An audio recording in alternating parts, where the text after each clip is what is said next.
Meu nome é Maria Luísa, eu sou membro do Contamina e tô aqui para trazer para vocês a resenha desse livro aqui, ó, O Feminismo é para Todo Mundo, da Bell Hooks.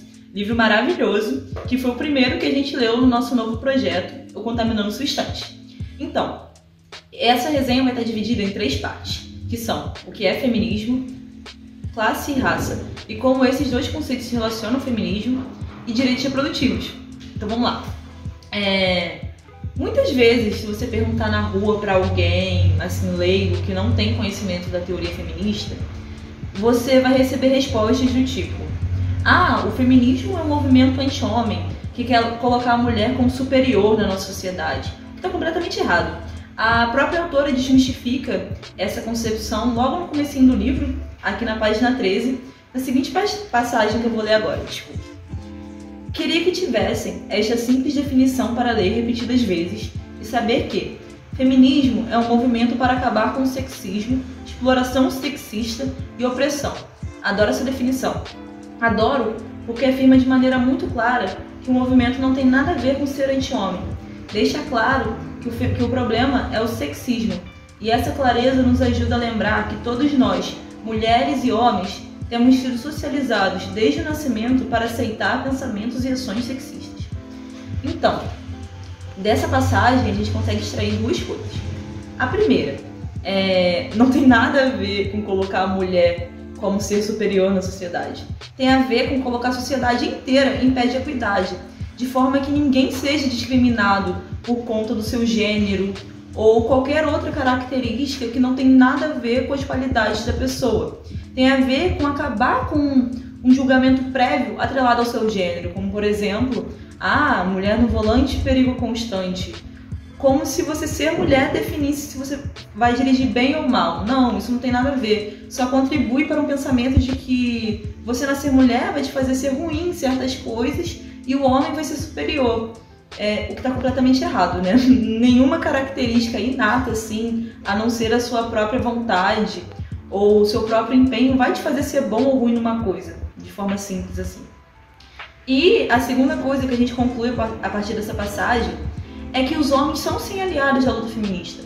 Como todos nós aprendemos a ser sexista, precisamos desaprender. A gente precisa lutar todo mundo junto para ser feminista, para construir esse mundo em que ninguém é julgado previamente pelo gênero. Os homens reproduzem o sexismo e eles precisam também parar de reproduzir isso e se engajar na luta feminista, para que a gente consiga atingir esse cenário.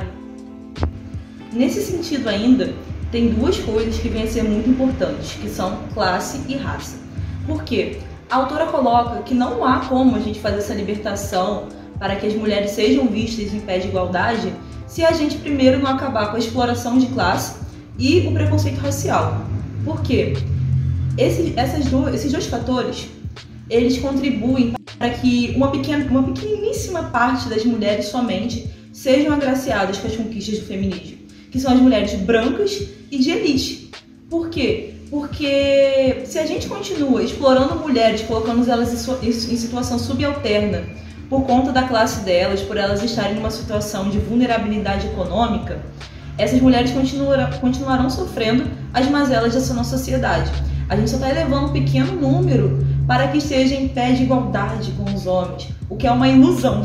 Isso só contribui para a propagação desse nosso cenário deplorável, né? E quanto à raça, é o que acabei de falar também com classe.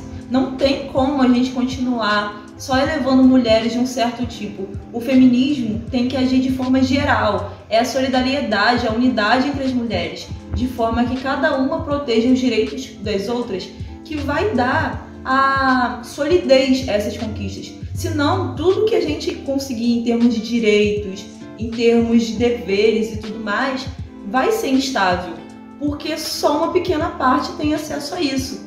Então, é isso que a gente precisa para fortalecer a sororidade e tudo mais, é que todas as mulheres recebam as conquistas de forma igual.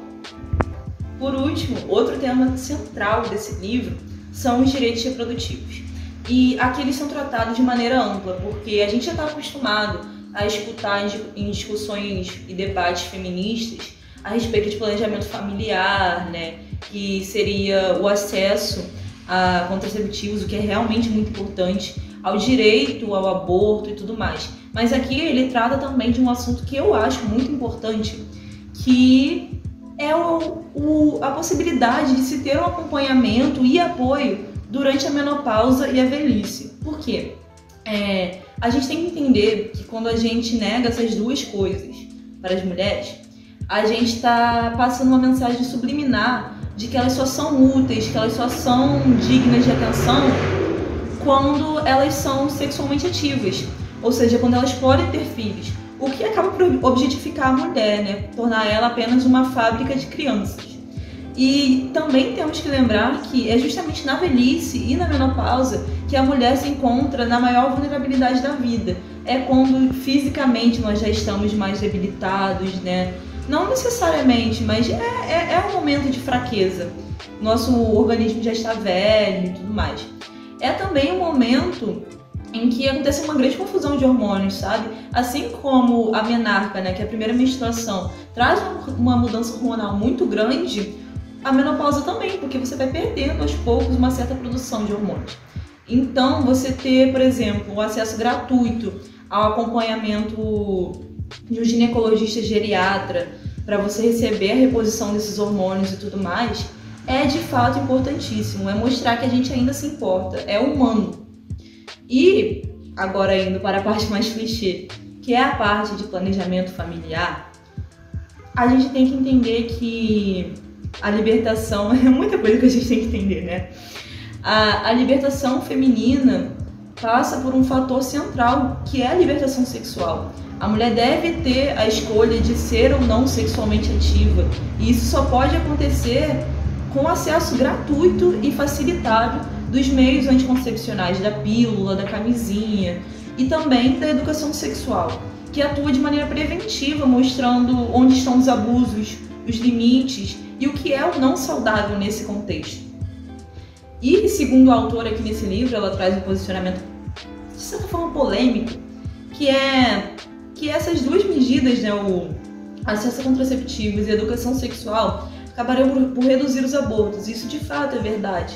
O conhecimento e a prevenção são realmente dois fatores assim imprescindíveis na nossa cultura. Ninguém quer passar por um aborto. O aborto é uma medida extrema, como ela coloca no livro. Mas ela também aponta que o direito ao aborto é a espinha dorsal dos direitos reprodutivos. Porque mesmo uma educação excelente sexual, mesmo métodos contraceptivos super eficientes, eles falham. A gente já está aí desde os anos 60, 70, na evolução dos contraceptivos e até hoje eles falham. Então, você garantir à mulher o direito de aborto é não obrigar ela a ter uma gravidez indesejada, que vai condenar essa mulher, e nesse sentido é só realmente a mulher, normalmente, quem tem que lidar com as consequências, né, dessa gravidez indesejada, a um destino de, sei lá, um sofrimento para ela às vezes, tanto físico quanto mental. Não que a gravidez vá ser um sofrimento físico, mas é uma mudança que você tem que estar realmente muito preparado para passar. E psicologicamente, a bomba de hormônios, né, novamente, é gigante, muda muita coisa na mulher. Você não permitir a ela escolher quanto a isso é cruel, é desumano. Não é uma punição por ela ficar assim, não ser descuidada ou qualquer coisa. É cruel, é só isso. E ninguém tem nada a ver com ela ser ou não descuidada. Então sim, o direito de escolha é fundamental no feminismo, e o direito de escolha não estará completo a não ser que se permita escolher se a pessoa poderá abortar ou não. Então é isso, gente. Muito obrigada por assistirem até aqui. Espero que tenham gostado.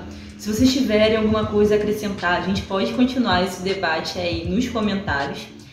Sigam a gente nas redes sociais, @contamina_UFV.